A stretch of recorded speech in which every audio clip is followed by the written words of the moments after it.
Hi, this is Scott Garibay, and today I'm going to be talking about Index Card RPG, U.S. fighter jets versus a Dragon one-shot story report. Okay, so this is a game that I ran for a good group of friends. We had a really good time with this. It's 1986 F14A Tomcats, 5 of those fighter jets against one Dragon. And so I did do a previous video on this, specifically describing the story setup, and what I'm going to be talking about today is the story events. So, I'm sorry, the last video was game setup, and this is talking about the story events, what actually happened in the story. Okay, so we had 5 players, all playing a U.S. Navy fighter jet pilot, and who was the pilot for an F-14 Tomcat. They each had an assigned navigator who was a doppelganger wizard from Thracion.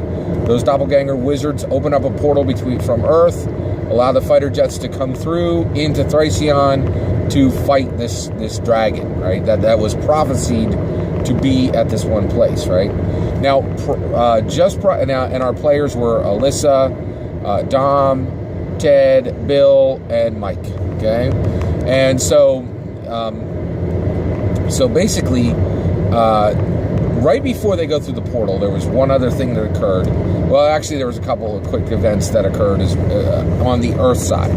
So on the Earth side, I opened the game up with all the player characters relaxing on a beach in northern Finland, right before their U.S. Aircraft carrier went out into waters very close to Russian airspace, right? Because that's where their USS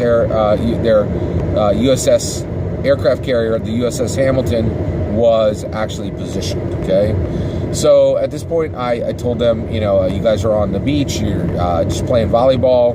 The game ends, and then I had all the player characters roll a charisma check, and then the highest person with that charisma check was actually going to have this highlight scene for just one player, right? And in that scene on the beach there in northern Finland, and it was like August, so it wasn't cold or anything. One of the navigators comes over and hands that player character a cold drink and says, "I just want to thank you for risking everything that you're risking. Your position as a U.S. Navy fighter jet pilot to help Thracion, and I just wanted to say thank you, for allowing this moment to be one of the last moments where you will have been on one world. After this event goes down, you will have been existent on 2 different worlds, and that's really unusual. And so this, so I was kind of, and I was hoping the player would kind of step up and give kind of talk it through with their navigator, display some of the relationship that was between them. That didn't happen. The player character was like, thanks, whatever. The player was like, thanks, whatever, saying that with his player character. And the only reason I call that out is, I like to put in a lot of role play into my games, but just because and I kind of knew this player was not going to really make this into a big scene. But one, I had allowed the scene to land on a person randomly. That way, there's a good chance that somebody has a chance to do something that they are, you don't always want to do things that you're good at, right? So at that point, the next thing that happened was Alyssa's character actually interacted with Red Fox. That was his call sign. He was he was an African-American NPC who was a U.S. fighter jet pilot. And he goes by Red Fox, and he has Asperger's, right? And he's just passing Alyssa's character in the hall, and he says, "Hey, I want to discuss that thing about the Immelman with you." And then he has this discussion about these air combat maneuvers that they had been studying in a class on the Immelman, and there's just some back and forth between them, and then the character gets the information from Alyssa, and then immediately, without saying goodbye or thank you, just walks off, displaying that he has Asperger's, right? And I wanted to make the character, and I also explained that, this character has struggled with, being assigned to different flights, but the flight he's in right now sees his incredible skill as a fighter jet pilot, and they're more than, willing to deal with this this detriment that the person has, but and trying to kind of flesh the character out, make them feel alive, right? So then at that point, we get to the point where all the player characters actually fly out on their, all 5 player characters leave the USS Hamilton on an assigned flight. They've been assigned to do reconnaissance very close to the U.S. To the Russian airspace border, and so they fly off their aircraft carrier, all 5 of them. They have full loadouts, and they're sent off to do reconnaissance, right? And of course, they also have cameras on their planes, right? So they all fly off, and they they go forward. They're flying out to go. Well, they as far as the USS Hamilton knows, they're heading off to where they're going to do their mission, right? But they veer off at some point. And not too far, but a point where, so they go out toward their area, right? And they don't need to veer off because the wizards are going to be able to open the portal from wherever they are on Earth to the point they need to be on Thracion, right? So they get very close. So they're like 2 minutes away from. So basically, on the Earth side, the wizards can open the portal to Thracion from any position. Okay. And the reason why is it doesn't matter where they are on Earth. The wizards are simply opening a point to the portal on the Thracion side where they need to be in order to intercept the dragon, which is over the city of Spire, which is in the realm of Siln, right? And so they're heading over, and 2 minutes before they are going to fly over into Thracion, they get a call, right? And actually, it comes in over a rogue frequency. The navigator puts it forward. I determine randomly who gets the call and who gets to respond to it, right? And Alyssa got this one. I think we rolled I had him roll an intelligence check. So she comes up, and her navigator pulls this call up, and Red Fox comes over the line. So Red Fox is in his F14 Tomcat, and he is contacting over rogue frequency.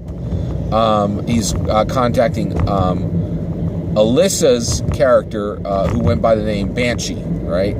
Her call sign was Banshee. And so he says, this is Red Fox the Banshee. I'm calling you over rugged frequency. Here's the situation.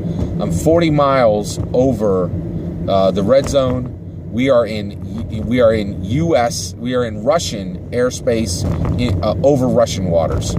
And I'm currently escorting the U.S. Huber back into American waters, or back into international waters, right? And she says, well, what's going on? Why is the USS Huber over there? And he says, the USS Huber got lost, is now in Russian waters. The reason why I'm contacting you is I have already been called off by the USS Hamilton. I've been ordered to return and not assist the USS Huber, and the reason why is there are 6 MiGs on the way right now.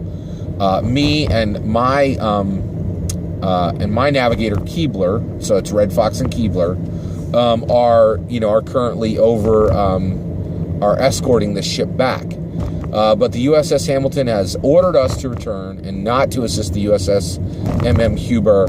But I am calling you on this rogue frequency right now because I can't take 6 MiGs on my own. I can take 3 or 4, but with 6, I think me and Keebler are not going to make it. And that means that the USS Huber, this U.S. merchant marine cargo ship, is going to be captured by the Russians, and all those sailors are on board are going to be Russian captives, right? Because the U.S. is not willing to make an incident over this, right? Now, I need your help, Banshee, right now. Divert your flight and come assist me, right? So, so then we drop out of, player character NPC talk, and there's talk amongst the table, and I explain to him, hey, you can go help Keebler and assist him and make sure he doesn't die, right? And help him escort back the USS Huber. But if you do that, you are going to have a situation where, so if you actually take the time to do this, you will not be on time to go through the portal, right? You have to do one or the other. And I said there's about a 99% chance that Keebler is going to die, right? Because he can't take 6 MiGs on his own. And if you don't go there, Keebler's going to die. But if you do go help Keebler, then you already know 7,500 people on Thracion who you've never met are going to die, right? And so the whole team, discussed it. No one even blinked for a second. Every single player character is like, hasta la vista, Red Fox. Have fun dying in the water. They said it nicer than that, right? But they were like, nope, we ain't helping them. We're going to help the Thracion people. We're going to help the city of Spire, so that their city isn't destroyed by a dragon, right? And I was like, okay, But one of the things I just wanted to present is like, this was a fork, right? So, like, if they had chosen to help Keebler, this would have been a situation where the game would have been those 5. It would have been 6-on-6, 6 MiGs against 6 U.S. F14A Tomcats. Those player characters would have never seen a single thing of Thracion, right? And the reason why is the navigators, their doppelganger wizard navigators, would never have been able to bring them over to Thracion. And the reason why was those doppelganger wizards were using a talisman to power these really powerful spells, and they were calling to this incredibly powerful talisman that is in Spire, so it helped them lock on and find where they needed to go to. But if the dragon had come through, the dragon would have destroyed that talisman, and they would never have been able to find their way home, right? So this was like a juncture point where the game is USS fighter jets versus a dragon, or is this USS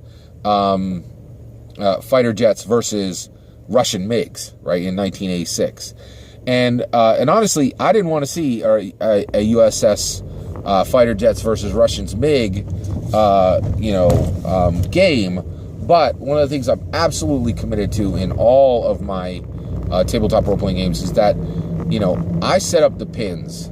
The player characters knock them down. They control the ball, right? And so the reality is we want to play to find out. We don't want to play to fulfill, right?